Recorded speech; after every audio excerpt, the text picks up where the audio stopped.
Welcome to the cave, Nick of Nick's Cave, bringing you guys the first episode review of Digimon Adventure, Episode 1, Tokyo Digital Crisis. What a episode, guys. Guns blazing. It's way different from the original show. It has a lot of new stuff. It has a lot of similar stuff. I'm going to bring up Tamers and Atmon in this. What an episode. And if you're going to watch this, please watch it legally. Do not watch it on any anime websites. Watch it on Crunchyroll. Support the official release. Even use a VPN and go on Netflix in Japan and watch this. Please. Support Digimon. This is their time of need. They're knocking it out of the park. Wow, what an episode. Now, I do have some notes here I took to review the episode, because I don't want the episode review to be over 10 minutes. Just maybe a 5, maybe 8 minute video detailing my thoughts about the episode, a brief plot summary. So with that being said, let's begin. And I just wanted, this episode started with the intro, in which, people are not really thrilled with, even though, even the naysayers of the reboot love it, because it's how different it is. It's not just a Digimon Adventure, remake, it's completely different, wow. But the intro, not a lot of people like it, but I love it. I love the visuals. You're seeing it on screen right now. Metal Greymon is awesome. The Digimon running and fighting together. Tai running with Agumon. Wow, it was a spectacle, in my opinion. It was great. In my opinion, it's better than Butterfly. I mean, I'm tired of Butterfly. And this episode in general I already like this better than the original Digimon Adventure, because I like the other seasons of Digimon better than Adventure anyway. So yeah, this really hit up there on my scales. That aside, intro aside, which was amazing. The visuals are just amazing. Such amazing. Wow, the animation is really great too in this. It's not just Digimon anymore, the classic Digimon where it had bad animation. Well, not bad animation, just okay animation. This has great animation. It's just Atmon started the trend of Digimon having good animation, and I'm glad they're continuing with that in this series. Let's begin with the start of the first episode. Tai, I'm gonna call them by their English names, if that's okay. I'm a sub fan, but I call them by their English names. It's just easier for me. Tai is getting ready for summer camp, and there's digital disturbance. Izzy, which I love how they did Izzy in this. I do have a theory about him, and we'll get that in a second. Knocks on Tai's door. He's actually there to ask him about summer camp, but then the digital disturbance happens, and then they're just getting onto that. And then Izzy, he kind of looks like that he's looking for a friend. He wants a friend, because he doesn't look like he has a lot of friends. And when Tai, calls, says, oh, you're awesome and stuff, you can see he gets really happy for a second, and then he just snaps right back. So I have a feeling we'll be getting a lot of character development with Izzy and making friends, because it just doesn't seem like he has a lot of friends, and he's looking for friends. You see he wasn't that confident when he knocked on Tai's door. It's really good. I love it. It's great stuff. They did the characterizations perfectly. They nailed it. Tai realizes what happens, and he runs. He runs to the train station. He tries to talk to his mom, and all of a sudden the train's, hurt, all that. And then that's when Tai decides that he's going to go after them. And this is a theory I have. Once he does an act of courage, because it takes courage to do that, that's when the Digivice goes off. That's when you see the crest of courage. That's when he gets the Digivice. That's when he's stuck in the digital world. Or, it is a digital. They're inside the internet. They're inside the internet. And when Izzy does his act of knowledge, and when he gives Tai knowledge and he's, figuring things out, he's being knowledgeable, he gets his Digivice. That's when the knowledge activates. So, my theory is all the kids will get their Digivices once their trait activates. Once they do a huge thing to help out a friend, just knowledge, courage, just like what Tai and Izzy did. That's when their stuff is going to activate, and that's when we get to see Tai go into the digital world, which was amazing. It was beautifully animated. I love Tai's expressions. The characters are so... It's a visual spectacle. That's Digimon we're talking about here, which is not usually the case. The digital world actually reminds me a lot of the Atmon world, and that's not just me being an Atmon fan.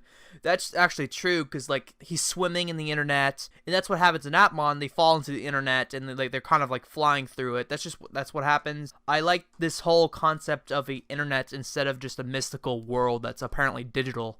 It's great. It's great stuff. And that's when Tai meets Agumon. It's cut short because those Digimon attack. I forgot what their name is. Agumon starts fending off the monsters, and the fight scenes are amazing. Agumon doing the baby flame. It's amazing. What a spectacle. And then all of a sudden the Digimon evolves into, I don't know, we don't see its name, but it really reminds me of the D Reaper from Tamers, because you can see this one screenshot. It really does remind you of the D Reaper. However, that's when they start fighting together, and all of a sudden the thing goes off and he freaking evolves, and it was so amazing. They took notes from Tamers, and like, you know, the stuff goes around the, well, I mean, like, not that the stuff goes around them, but like the Digimon, like, you kind of like see, like, it's like Tamers. The Tamers evolutions is literally what this is. Like Agumon, the stuff in Agumon, he grows bigger. It's literally like the Tamers, because in Tamers you see like Gargomon get his stuff, you see Growlmon getting his spike and stuff like that. It's literally like this, Agumon grows the Greymon horns. It's like the Tamers evolution, and they took notes from that, which was amazing. It was beautiful. Greymon comes here, and it's so cool. And then Greymon does like what I love about Digimon the earlier seasons is the fact when they talked, they echoed when they evolved, and this is the same here. Like it says, when he said Taichi and it echoed. I was like, the fight scenes were amazing here. Like Greymon doing the Mega Flame. It was so great. Like, what an episode. And to wrap up the episode, it's a very simplistic episode, but a lot happens. It's so weird. And also, I'm going to be watching this like 3 or 4 more times before next week, man. At the end of the episode, Izzy's talking to him about another digital disturbance, and all of a sudden, Tai notices Matt with Garurumon, so we already know that he activated his friendship, which means he probably already done something, you know, for a friend or something, and all of a sudden it activated, and he's in the world too, and wow. That was awesome. By the time the credits rolled... Also, I forgot to mention this. I completely forgot that in the beginning of the episode, throughout the narration, it's Gallantmon. I mean, it's Dukemon, technically, but it's Dukemon, which is Goku's voice, so we might be seeing the Royal Knights here. Okay, I should have a discussion about theories for the show. I want to go all in on making content. I'm excited for the future of the show. What amazing. And the ending theme song was great, too. Like, it was about Matt. Like, I'm going to assume they're going to do what they did with that mon and just kind of have, like, 4 different endings throughout the show, like, kind of focusing on different characters and stuff like that. But yeah, here in Gallantmon, I call him Gallantmon because I think it's a cooler name than Dukemon, like, what? But Gallantmon, it was talking, the Royal Knights might be in the show. We'll be seeing a whole bunch of different Digimon. And not to mention, in the intro, we see Omegamon. That is sick.